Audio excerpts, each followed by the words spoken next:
एक प्रसंग सुना है। एक बार नारद जी महाराज भगवान की दिनचर्या देखने के लिए गए। भागवत जी में प्रसंग आता है। और नारद जी जब ठाकुर जी की दिनचर्या देखने के लिए गए तो सुबह सुबह पहुंचे। सब लोग देखो, इधर देखो, ध्यान से सुनो, बहुत अच्छा प्रसंग है। सुबह सुबह नारद जी पहुंचे तो ठाकुर जी कहीं जा रहे थे, नारद जी आ रहे थे। तो नारद जी ने कहा, ठाकुर जी प्रणाम, दंडवत साष्टांग किया, बैठो बैठो आता हूं। ठाकुर जी चले गए। नारद जी अंदर गए तो लक्ष्मी जी ने बैठाया, आसन दिया, आइए विराजिए, कुछ भोजन प्रसाद बाल भोग करेंगे, नाश्ता पूछा। नारद जी बोले नहीं सब ठीक है। ये ठाकुर जी कहाँ गए सुबह सुबह?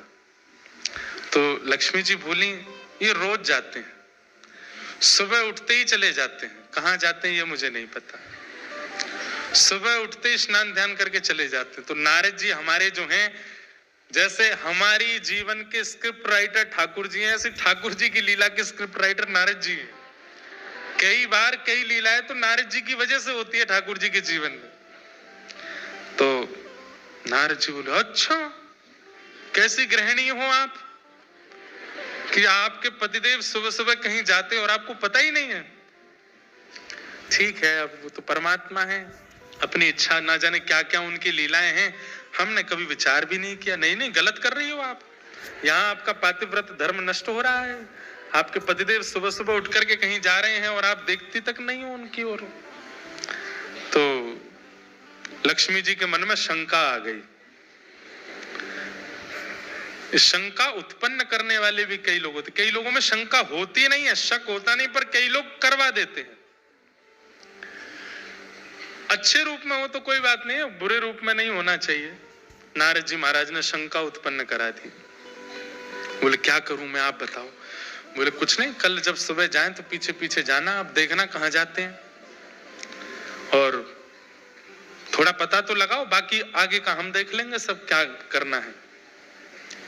तो सुबह सुबह ठाकुर जी उठ करके स्नान ध्यान करके नित्य के भांति निकले। पीछे पीछे लक्ष्मी जी छुप छुप के जा रही हैं, देखूं कहां जाते हैं। तभी वैकुंठ में कहीं जाकर के ठाकुर जी एक द्वार जैसा था, उसके अंदर प्रवेश कर गए। भीतर से द्वार बंद कर लिया। लक्ष्मी जी बाहर तक देख आई, लौट करके आई। नारद जी से बोला मैंने देख लिया, कहाँ गए? बोले कहाँ गए? बोले यहाँ से ऐसे ऐसे जाके इधर उधर जाके वहां एक द्वार है, उसके अंदर प्रवेश कर गए। जय हो दिगंबरा। हमारे नासिक दत्त धाम के पूज्य गुरुजी पधारे हैं, बहुत बहुत प्रणाम, अभिनंदन। तो क्या बता रहा था मैं? तो एक द्वार में प्रवेश कर गए। तो लक्ष्मी जी ने आकर के नारद जी को बताया, बोले कि एक द्वार के भीतर प्रवेश कर गए थे। तो द्वार के अंदर क्या है? बोले हमने उसके आगे नहीं देखा, अपने इतना ही देखा। बोले कैसी पत्नी हो आप, केवल मार्ग देख के आगे? अरे भीतर तो देखना था, क्या है? बोले आपने कहा था आगे का आप संभाल लोगे, आप ही देखो। तो लक्ष्मी जी नारद जी दोनों गए और वो जो द्वार जहां था उसके पास ही एक पेड़ के पीछे छुप के खड़े हो गए। ठाकुर जी 2-2.5 घंटा लगा करके बढ़िया प्रेम से और भीतर से निकले बड़े हंसते हुए, प्रसन्न मुद्रा, बिल्कुल जैसे बस नृत्य करने की देर है, इतनी प्रसन्न मुद्रा में ठाकुर जी निकले और निकलते हुए चले गए। नारद जी बोले इतने प्रसन्न आपसे मिलके हुए कभी? तो लक्ष्मी जी बोली नहीं प्रसन्न तो रहते हैं, आप ऐसा क्यों कह रहे हैं? बोले नहीं देख रहे हो, ये प्रसन्नता कुछ और है। लक्ष्मी जी बोली आप ऐसे नहीं कहो, चलो ना भीतर देखते हैं क्या है। ठाकुर जी जब चले गए वहां से, तो नारद जी लक्ष्मी जी के साथ उस द्वार के भीतर प्रवेश किए। भीतर जाकर के देखा तो एक बहुत सुंदर सा एक भवन, बहुत सुंदर आंगन, बड़ी सुंदर सुगंधी आ रही है, बहुत सुंदर सूर्य की किरण भीतर पड़ रही है, अद्भुत, मतलब सात्विक वातावरण भीतर। और वहां एक आसन लगा हुआ था। आसन के पास जाकर के देखा तो प्रसन्न हुए, ठाकुर जी का होगा। उस आसन के सामने एक चौकी थी, उस चौकी के ऊपर एक सिंहासन था, वो सिंहासन एक कपड़े से ढका हुआ था। नारद जी बोले सिंहासन क्या है? और ये ढका हुआ क्यों है? लक्ष्मी जी बोली आप देखो ना, आपने कहा था कहीं ऐसी कोई चीज ना हो कि हम देख लें ठाकुर जी नाराज ही हो जाएं, आप देखो। तो नारद जी महाराज ने जैसे ही वो वस्त्र हटाया, देख करके लक्ष्मी जी और नारद जी दोनों के नेत्र चकित रह गए। कैसे? वो एक आसन था और उस आसन में 4 खाने बने हुए थे। खाने समझते हैं? 4 ब्लॉक्स थे, जैसे आपके 3 ब्लॉक हैं, ऐसे 4 खाने थे। एक खाने में लिखा था सतयुग, एक खाने पर लिखा था त्रेता, द्वापर और कलयुग। और उन चारों खानों में उस युग के जो भक्त हैं उनकी छोटी छोटी प्रतिमाएं रखी थी, उन पर तिलक चढ़ा हुआ था, पुष्प अर्पित हुए थे, उनको तिलक चंदन आदि, मतलब सतयुग के भक्तों के स्वरूप, त्रेता के भक्तों के स्वरूप, द्वापर के भक्तों के स्वरूप, कलयुग के भक्तों के, सबके स्वरूप रखे और ठाकुर जी उनकी आराधना करके गए। नारद जी महाराज ने देखा उन भक्तों के स्वरूप में नारद जी का भी स्वरूप रखा है। नारद जी बोले यह तो मैं भी रखा हूं। लक्ष्मी जी बोली इधर देखिए मैं भी हूं। लक्ष्मी जी का भी आराधन करके गए।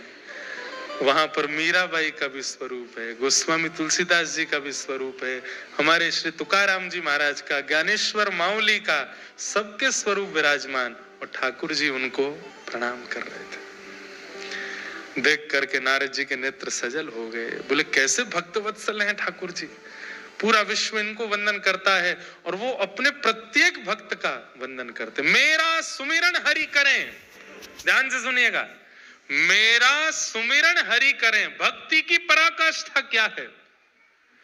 भक्ति की पराकाष्ठा क्या है? मैं हरि का सुमिरन करूं, ये प्रारंभ है, पर एक स्थिति ऐसी आ जाए कि मेरा सुमिरन हरि करें, मैं पावा विश्राम, मैं आराम करूं, मेरा सुमिरन ठाकुर जी कर रहे हैं। ठाकुर जी आराधन करते हैं, अपने भक्तों को पूछते हैं।